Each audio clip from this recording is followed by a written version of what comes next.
All right.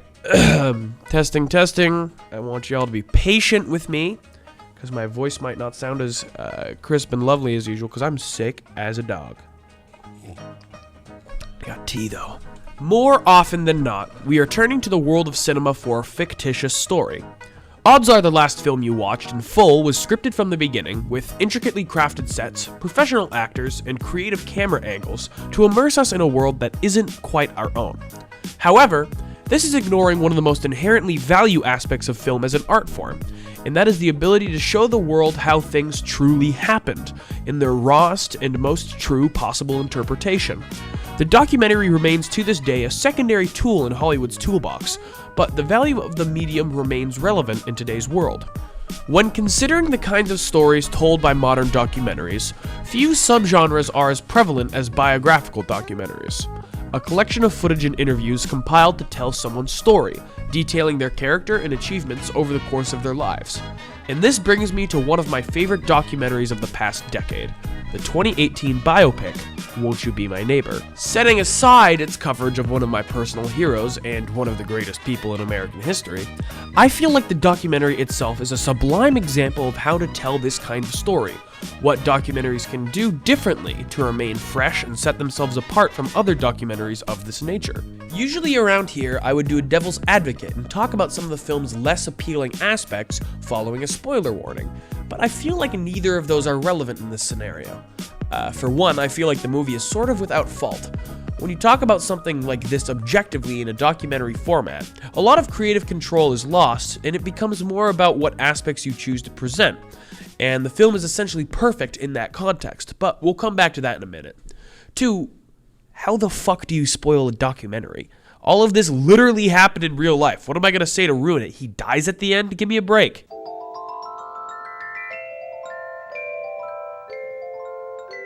Jumping right into the first aspect of why this film is so great, we should start with the film itself. What we are shown, how they present certain concepts. Due to Fred Rogers' extensive catalog of footage, they have an endless amount of visuals to play with. Because of this, they are able to make creative choices in how they present things. For instance, look at this clip from the Andre the Giant documentary from the same year, on the death of Andre. On l'a rappelé vers 11h, on a rappelé à 15h et vers 15h30. Là, on a décidé de monter avec le directeur de l'hôtel de l'époque et la personne ne répondait. Donc, on est obligé de forcer la porte. Et en forçant la porte, on l'a vu, il était décédé dans son lit. Pretty cut and dry. They show you the footage related to the death. It's easy to understand, it's emotional, but in contrast, look at how Won't You Be My Neighbor introduces the sequence of Mr. Rogers' passing.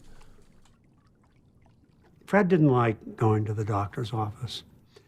He had stomach problems for a long time, I mean, for several years. Oh, what's that right down there? Take a look at the aquarium. Do you see a dead fish? A dead fish would be one that isn't swimming or breathing or anything at all. Look down there and see, will you? See if you see any.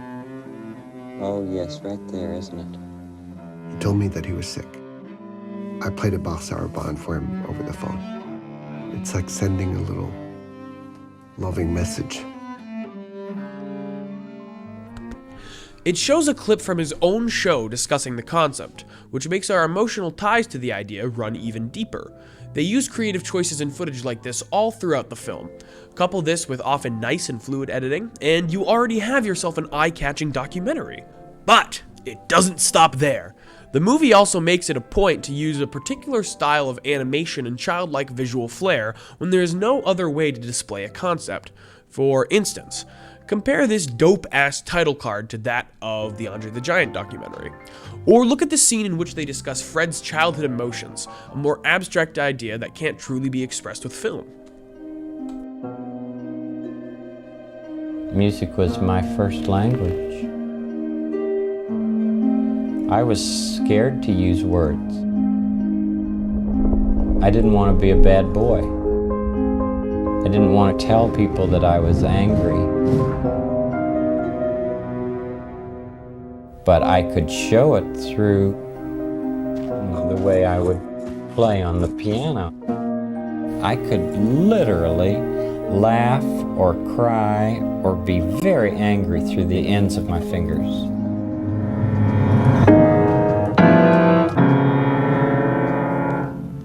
They animate that shit. Instead of pairing vaguely related footage for what they can't really show you, they invent a way to still show you.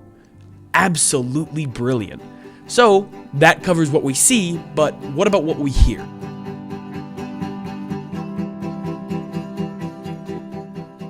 It's no secret that Fred Rogers was a musician. While it wasn't the forefront of Mr. Rogers' neighborhood, the songs and singing were a very active component in his appeal and communication to children. So, naturally, music is a very active ingredient in the documentary. Certain songs become musical motifs, Fred's playing is a regular focus, and even though they don't beat you over the head with it, most of the score is people actually playing, whether it be Fred or friends of Fred. Their own music provides a lot of atmosphere to many of the scenes, which adds to the consistent tangibility of the world. For fuck's sake, just listen to the song they decide to end on. It makes me cry. Feeling to know you're alive. Okay, It's so such a obviously Fred is a hero. Everyone knows that. He had many major milestones in his life, and he affected lots in the global community. However, this is not the subject of the documentary. Instead, the documentary is focused on painting a picture of a man who cares. Because of this, they focus on more intimate moments with more minor payoffs that illustrate Fred's character above all else. Take, for example, one of my personal favorite moments in the film. Following a controversy in the South regarding black people in white swimming pools, Fred airs an episode of the show that makes a statement. That feels good. Oh, there's Officer Clemens. Hi, Officer Clemens. Come in. Mr. Rogers, how are you? Fine. Won't you sit down? Oh, sure. Just for a moment. It's so warm. I was just putting some water on my feet. Oh, it sure is. Would you like to join me? It looks awfully enjoyable, but I don't have a towel or anything. Oh, you share mine. Now, this was in no way a moment that blew up or immediately changed society, but it had a minor effect, teaching morality and equality to his young viewers in a subtle way.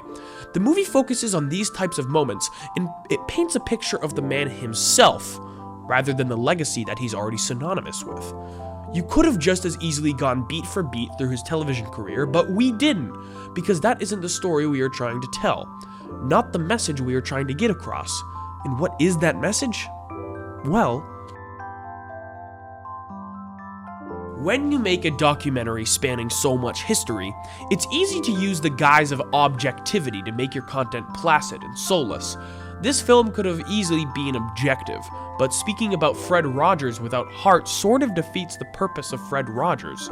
The movie does everything it can to interpret and spread his message, his gospel, and reinterpret it for a new generation without smothering you. It's because of this that the movie emanates the sort of warmth throughout its runtime. Check out this scene, for example, where they discuss how Fred approached the ideas of violence and war on the program. Fred didn't want you ad-libbing, putzing around with the words, because he was always trying to get a message across in every show. I want there to be peace in this neighborhood. It's been a hard time for everyone. Well, I really do hope that what you say will work. Do you have the tags on the bottom? Yes, I put them on. Look, see if you like them. Good. Love, this one says. And then we float them over into the castle so that Great Uncle Friday will know that the whole neighborhood wants peace. Paratroopers, fire the cannon! Okay, Friday. What is it? Paratroopers, they're messages of peace. Look at this. Tenderness. Messages of peace? Peaceful coexistence. Wait. Isn't that marvelous? They're peaceful messages, sir. Well, stop all fighting. Stop all fighting now. Oh, superb, superb. Meow, wonderful, meow. That was the first week. That's how it got started. And that's just the tip of the iceberg. The movie is constantly providing you with examples of the kindness, love, and gratitude that Fred held, of why he believed that it exists within everyone, most of all, how you can carry that yourself. By showing you mankind's true capacity for good, for honesty, for unity, it inspires you to be a better person. Seriously, I just watched this film for like the 4th time when I was taking notes for this script, and I still left feeling like I was ready to be a better person. That's an Aiden 4 times better than he ever was before. Imagine that, like 4 times the dude. That's why this movie is effective, above most else. It's its ability to not only communicate the thesis of a truly great man, but its ability to show you just how possible that thesis is. Show you where you want to start on your own personal journey of getting better. Watch this movie if you want a roadmap to self-betterment. It's what it's good for. It also is really fucking good at making you cry. I sob like a bitch every single time. I think you are just fine, exactly the way you are. The way I look, Yes. the way I talk, Yes. the way I love. Especially that. Alright, I hope you enjoyed this review of the Won't You Be My Neighbor. It's probably my favorite documentary I've ever seen. If any of y'all think that there's documentaries I should check out, let me know in the comments below, and I'll try to make my way to watch them. If you are trying to recommend this movie to a family member, definitely consider sharing me around. I think I articulate my points pretty well. I'm here in the recording studio with Tech Guy Tyler. Say hi, Tech Guy Tyler. Hi. And check out my personal channel. We're doing some fucking funky shit over there. I just uploaded a brand new Sad Boy Super Show. I think it sets the bar higher than we ever have before, and I think you'll really enjoy it. Hopefully I'm less sick next time I record one of these, and my voice won't really sound as much like shit. Alright, I love you guys. Bye-bye.